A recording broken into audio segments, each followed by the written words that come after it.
देश में होने वाले 2024 के लोकसभा चुनाव की तैयारी सभी पार्टियां बहुत दिनों से कर रही थीं और आखिरकार वो दिन आ ही गया कि जब देश में होने वाले लोकसभा चुनाव की तिथियों को निर्धारित कर दिया गया है। ये चुनाव कुल 7 चरणों में होंगे। पहला चरण 19 अप्रैल, दूसरा चरण 26 अप्रैल, तीसरा चरण 7 मई, चौथा चरण 13 मई, पांचवां चरण 20 मई, छठा चरण 25 मई, सातवां चरण 1 जून और इन चुनावों का परिणाम 4 जून को घोषित किया जाएगा। 2024 के इस लोकसभा चुनाव में 1.8 करोड़ युवा पहली बार वोट डालेंगे। वहीं देश के कुल मतदाताओं की संख्या 98.8 करोड़ है। ये लोकसभा के चुनाव 10.5 लाख पोलिंग स्टेशनों में होंगे, जिसमें 55 लाख ईवीएम मशीनों का उपयोग किया जाएगा।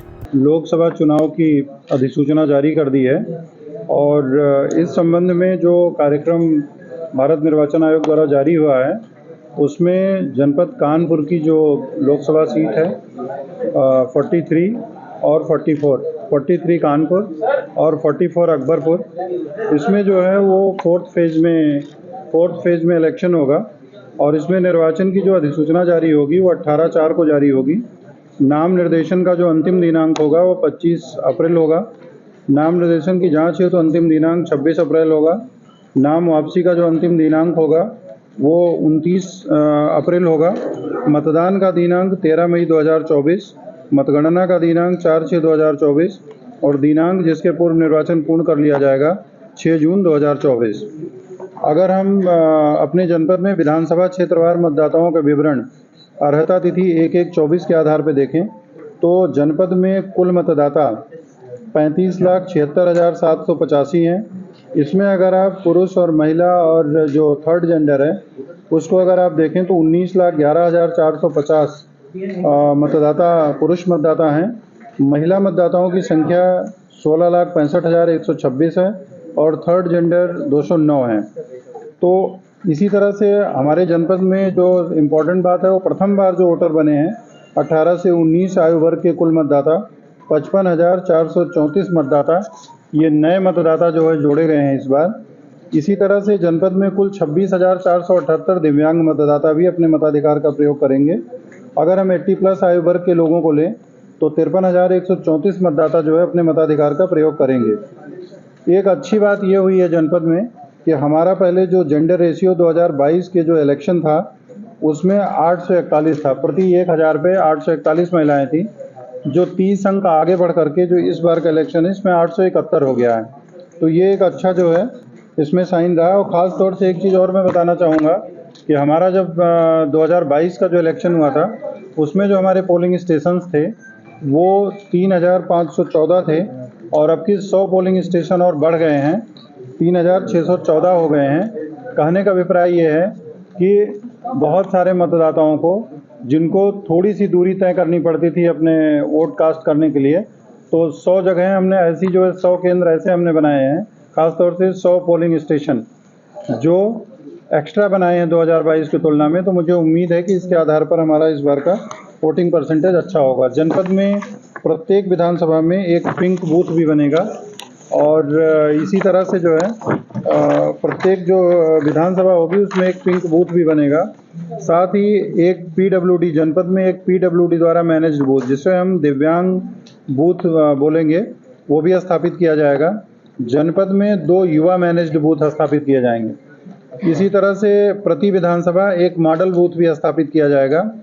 जनपद में जो कुल दिव्यांग मतदाता हैं हमारे 26,478 और 80+ जो मतदाता हैं 53,134, इसमें से जो दिव्यांग मतदाता हैं प्लस 85+ जो मतदाता होंगे उनको पोस्टल बैलेट के माध्यम से वोट करने की व्यवस्था की जाएगी।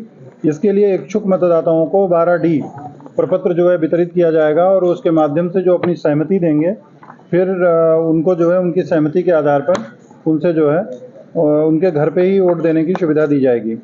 लोकसभा सामान्य निर्वाचन 2019 में जनपद में कुल 3,514 पोलिंग स्टेशन थे और 1,398 पोलिंग स्टेशन लोकेशन थी, जिस पर 34,67,460 मतदाता थे। तो इनकी संख्या जो है बढ़ करके मैंने जैसा कि आपको बताया कि अब हमारे मतदाताओं की संख्या लगभग 2 लाख से ऊपर हो गई है, 36 लाख। खास तौर से जो हमारे मतदाताओं की संख्या है 35,76,785 हो गई है और इसी तरह से जो पोलिंग स्टेशन हैं वो 100 बढ़ गए हैं। जो हमारी जो पार्टियां रवाना होंगी पोलिंग कराने के लिए वो सभी कृषि उत्पादन मंडी समिति नौबस्ता हमीरपुर रोड कानपुर नगर से प्रस्थान करेंगी। सभी 10 विधानसभाओं की जो पार्टियां हैं और जो भी मतदान होगा मतदान के बाद जो हमारा प्रयुक्त ईवीएम वीवीपैट ये कृषि उत्पादन मंडी समिति नौबस्ता हमीरपुर रोड कानपुर नगर में जमा की जाएंगी और यहीं पे मतगणना भी होगी। नाम निर्देशन पत्र जो है 43 कानपुर के लिए नाम निर्देशन पत्र वो न्यायालय जिला मजिस्ट्रेट कानपुर नगर में जो है लिया जाएगा। इसकी अधिसूचना पृथक से जो है हमारा जो है 18 अप्रैल को जारी की जाएगी। और इसी प्रकार से जो 44 अकबरपुर लोकसभा निर्वाचन क्षेत्र है उसका जो नॉमिनेशन लिया जाएगा वो न्यायालय अपर जिला मजिस्ट्रेट नगर कानपुर नगर के न्यायालय में जो रिटर्निंग ऑफिसर हैं इसके उनके माध्यम से लिया जाएगा। इसकी भी अधिसूचना 18 अप्रैल 24 को जारी की जाएगी। और मिश्रिक का जो हमारी एक असेंबली कॉन्स्टिट्यूंसी मिश्रिक पड़ती है चूँकि हरदोई से वो लोकसभा बिलोंग करती है तो हरदोई में उसका नॉमिनेशन जो है लिया जाएगा वहाँ पे। तो अगर हम लोकसभा निर्वाचन क्षेत्रवार रिटर्निंग ऑफिसर सहायक रिटर्निंग ऑफिसर का विवरण हमने दिया है, हमने आप लोगों को इसको डिटेल में प्रोवाइड कर दिया है।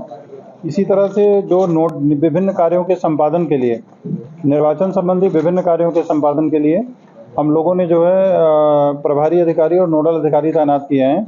उनकी भी सूची डिटेल में आपको जो है प्रोवाइड कर दी गई है ताकि उससे रिलेटेड जो भी कोई कंप्लेंट या कोई ऐसी बात आती है तो आप लोग उनके कंसर्न जो हमारे ऑफिसर्स हैं उनके संज्ञान में लाएंगे। जैसा कि हम आप सभी अवगत हैं कि भारत निर्वाचन आयोग के द्वारा निर्वाचन की अधिसूचना जारी किए जाने के पश्चात जनपद में आदर्श आचार संहिता प्रभावी हो गई है और आदर्श आचार संहिता के अनुपालन के लिए टीमें गठित की जा चुकी हैं। और अभी जैसे ही अभी ये प्रेस कॉन्फ्रेंस समाप्त होगी इसके बाद इसके लिए जो भी अधिकारी हमारे तैनात हैं चाहे वो ग्रामीण क्षेत्र में चाहे नगर निकाय क्षेत्र में नगरीय क्षेत्रों में सभी की एक मीटिंग होगी और उनको निर्देश दिया जाएगा कि जहाँ कहीं भी वॉल राइटिंग है जहाँ कहीं भी इस तरह के पोस्टर्स लगे हुए हैं पम्पलेट्स लगे हुए हैं उनको 48 घंटे के अंदर उसको पूरी तरह से जो है रिमूव कर दें।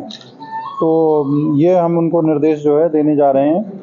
और आप सभी जानते हैं कि आचार संहिता जैसे ही स्टार्ट होती है वैसे ही निर्वाचन व्यय के अनुवीक्षण वगैरह के लिए टीमें गठित हो जाती हैं। तो भी हमारी जो फ्लाइंग स्क्वाड टीम है वो तत्काल एक्टिवेट हो जाएगी।